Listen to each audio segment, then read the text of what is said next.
Just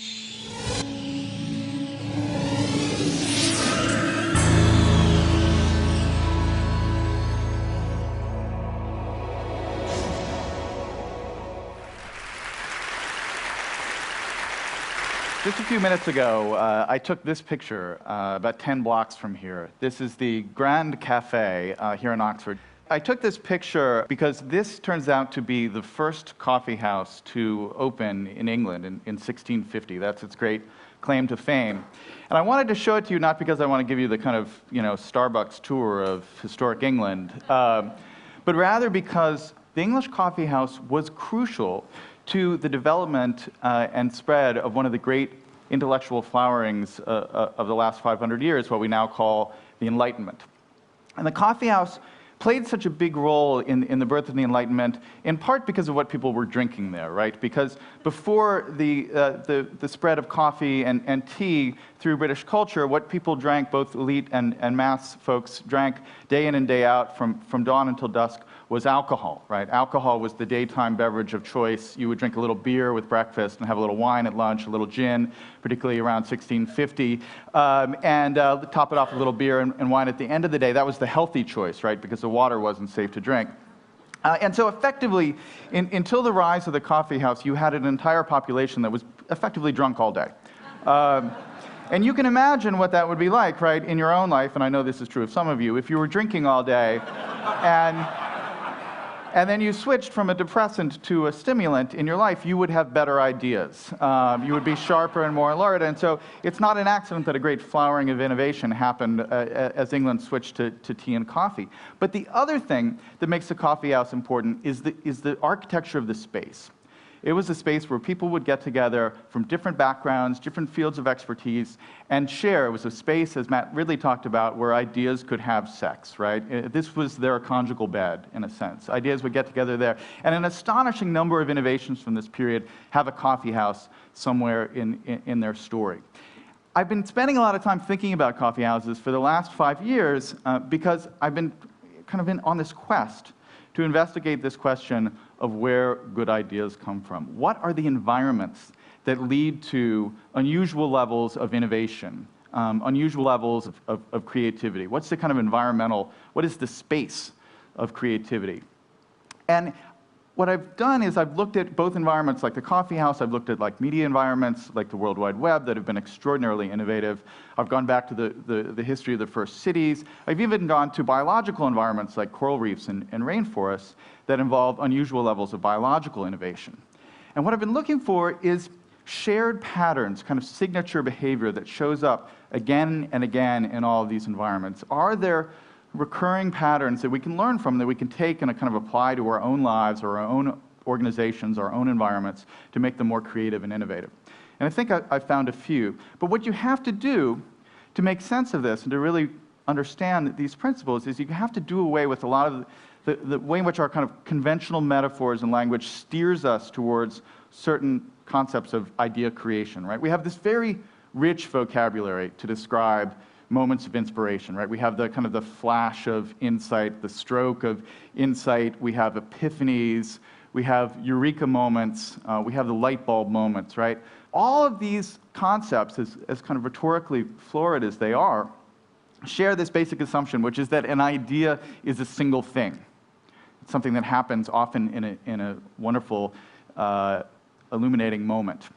But in fact, what I would argue, and what you really need to kind of begin with, is this idea that an idea is a network on the most elemental level, right? I mean, this is what is happening inside your brain. An idea, a new idea, is a new network of neurons firing in sync with each other inside your brain. It's a new configuration that has never formed before, right? And the question is, how do you get your brain into environments where these new networks are going to be more likely to form? And it turns out that, in fact, the kind of network patterns of the outside world mimic a lot of the network patterns of the internal world of the human brain. So the metaphor I'd like to use is actually, I can take from a story of a great idea that's quite recent, a lot more recent than the 1650s. A wonderful guy named Timothy Prestero has an organization called Design That Matters. They decided to tackle this really pressing problem of the terrible problems we have with infant mortality rates in in the developing world. One of the things that's very frustrating about this is that we know by getting modern neonatal incubators into any context, if we can keep premature babies warm, basically, it's very simple. We can have infant mortality rates in those environments. So the technology is there. We have these are standard in all the industrialized worlds. The problem is, if you buy a $40,000 incubator and you send it off to a mid-sized village in Africa, it will work great for a year or 2 years, and then something will go wrong, and it will break, and it will remain broken forever. Because you don't have a whole system of spare parts, and you don't have the on-the-ground expertise to fix this $40,000 piece of equipment. And so you end up having this problem where you spend all this money getting aid and all this advanced electronics to these countries, and then it ends up being useless. So what Prestro and his team decided to do is to look around and see what are the kind of abundant resources in these developing world contexts. And what they noticed was they don't have a lot of DVRs, they don't have a lot of microwaves, but they seem to do a pretty good job of keeping their cars on the road, right? There's a Toyota 4Runner on the street in all these places. They seem to have the expertise to keep cars working. So they started to think, could we build a neonatal incubator that's built entirely out of automobile parts? And this is what they ended up coming with. It's called the Neo-Nurture device. From the outside, it looks like a normal little thing you'd find in a modern Western hospital. In the inside, it's all car parts. It's got a fan, it's got headlights for warmth, it's got door chimes for alarm, it runs off a car battery. And so all you need is the spare parts from your Toyota and the ability to fix a headlight, and you can repair this thing. Now, that's a great idea, but what I'd like to say is that, in fact, this is a great metaphor for the way that ideas happen. We like to think our breakthrough ideas, are like that $40,000 brand new incubator, state-of-the-art technology. But more often than not, they're cobbled together from whatever parts that happen to be around nearby. We take ideas from other people, from people we've learned from people we run into in the coffee shop, and we stitch them together into new forms and we create something new. That's really where innovation happens. And that means that we have to change some of our models of kind of what innovation and deep thinking really looks like, right? I mean, this is one vision of it. Another is Newton and the apple. This is a statue, though Newton was at Cambridge, this is a statue from Oxford, where you're sitting there thinking a deep thought and the apple falls from the tree and you have a theory of gravity. In fact, the spaces that have historically led to innovation tend to look like this, right? This is Hogarth's famous painting of a kind of political dinner at a tavern, but this is what the coffee shops looked like back then. This is the kind of chaotic environment where ideas were likely to come together, where people are likely to have kind of new, interesting, unpredictable collisions, people from different backgrounds. So if we're trying to build organizations that are more innovative, we have to build spaces that, strangely enough, look a little bit more like this. This is what your office should look like. It's part of my message here. And one of the problems with this is that people are actually, when you research this field, people are notoriously unreliable when they actually kind of self-report on where they have their own good ideas or their history of their best ideas. And a few years ago, a wonderful researcher named Kevin Dunbar decided to go around and basically do the Big Brother approach to figuring out where good ideas come from. He went to a bunch of science labs around the world and videotaped everyone as they were doing every little bit of their job. So when they were sitting in front of the microscope, when they were talking to their colleagues at the water cooler and all these things. And he recorded all these conversations and tried to figure out where the most important ideas, where they happened. And when we think about the classic image of the scientist in the lab, we have this image, they're poring over the microscope and they see something, in the tissue sample and, oh, eureka, they've got the idea. What happened actually when Dunbar kind of looked at the tape is that, in fact, almost all the important breakthrough ideas did not happen alone in the lab in front of the microscope. They happened at the conference table at the weekly lab meeting when everybody got together and shared their kind of latest data and findings. Oftentimes, when people shared the mistakes they were having, the error, the noise, and the signal they were discovering. And something about that environment, and I've started calling it the kind of the liquid network, where you have lots of different ideas that are together, different backgrounds, different interests, jostling with each other, bouncing off each other. That environment is, in fact, the environment that leads to innovation. The other problem that people have is they like to condense their stories of innovation down to kind of shorter time frames. So they want to tell the story of the eureka moment. They want to say, there I was standing there and I had it all suddenly clear in my head. But in fact, if you go back and look at the historical record, it turns out that a lot of important ideas have very long incubation periods. I call this the slow hunch. We've heard a lot recently about, kind of hunch and instinct and kind of blink-like sudden moments of clarity. But in fact, a lot of great ideas linger on, sometimes for decades, in the back of people's minds. They have a feeling that there's an interesting problem, but they don't quite have the tools yet to discover them.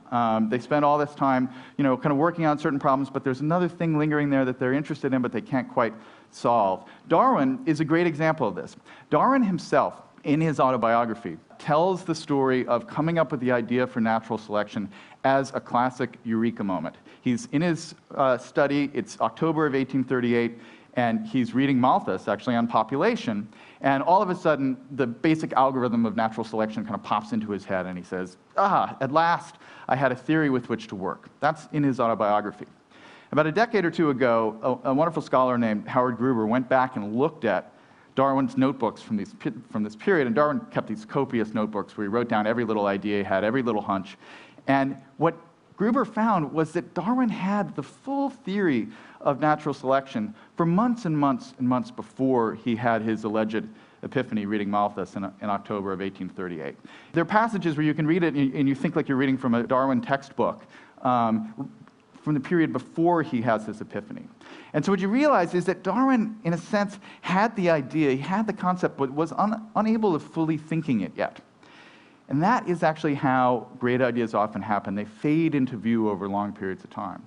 Now, the challenge for all of us is, how do you create environments that allow these ideas to have this kind of long half-life, right? It's hard to go to your boss and say, I have an excellent idea for our organization. It will be useful in 2020. Could you just give me some time to do that? Now, a couple of companies like Google, they have innovation time off, 20% time, where in a sense, those are hunch cultivating mechanisms in an organization. But that's a key thing. And the other thing is to allow those hunches to connect with other people's hunches. That's what often happens. You have half of an idea, somebody else has the other half, and if you're in the right environment, they turn into something larger than the sum of their parts.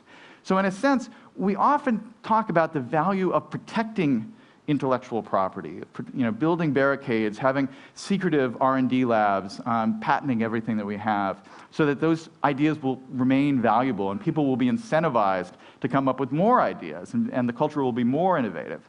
But I think there's a case to be made that we should spend at least as much time, if not more, valuing the premise of connecting ideas and not just protecting them. And I'll leave you with this story, which I think captures a lot of these values, and it's just a wonderful kind of tale of innovation and how it happens in unlikely ways. It's October of 1957, and Sputnik has just launched. And we're in Laurel, Maryland, at the Applied Physics Lab associated with Johns Hopkins University. And it's Monday morning, and the news has just broken about this satellite that's now orbiting the planet. And of course, this is nerd heaven, right? There are all these physics geeks who are there thinking, oh my gosh, this is incredible, I can't believe this has happened. And two of them, two 20-something researchers at the APL, are there at the cafeteria table having an informal conversation with a bunch of their colleagues, and these two guys are named Geyer and Weifenbach. And they start talking, and one of them says, hey, has anybody tried to listen for this thing? There's this man-made satellite up there in outer space. It's obviously broadcasting some kind of signal. We could probably hear it if we tune in. And so they ask around to a couple of their colleagues, and everybody's like, no, I hadn't thought of doing that. That's an interesting idea. And it turns out Weifenbach is kind of an expert in microwave reception, and he's got a little antenna set up with an amplifier in his office. And so Geyer and Weifenbach go back to Weifenbach's office, and they start kind of noodling around, hacking, as we might call it now. And after a couple of hours, they actually start picking up this signal, because the Soviets made Sputnik very easy to track. It was right at 20 megahertz, so that you could pick it up really easily, because they were afraid that people would think it was a hoax, basically. So they made it really easy to find it. And so these two guys are sitting there listening to this signal, and people start kind of coming into the office and saying, wow, that's pretty cool. Can I hear? Well, that's great. And before long, they think, well, geez, this is kind of historic. We may be the first people in the United States to be listening to this. We should record it. And so they bring in this big clunky analog tape recorder, and they start recording these little bleep, bleeps, and they start writing down the kind of date stamp, time stamps for each little bleep that they record. And then they start thinking, well, gosh, we're noticing small little frequency variations here. We could probably calculate the speed that the satellite is traveling if we do a little basic math here using the Doppler effect. And then they played around with it a little bit more, and they talked to a couple of their colleagues who had other kind of specialties, and they said, geez, I think we could actually look at the slope of the Doppler effect to figure out the points at which the satellite is closest to our antenna and the points at which it's furthest away.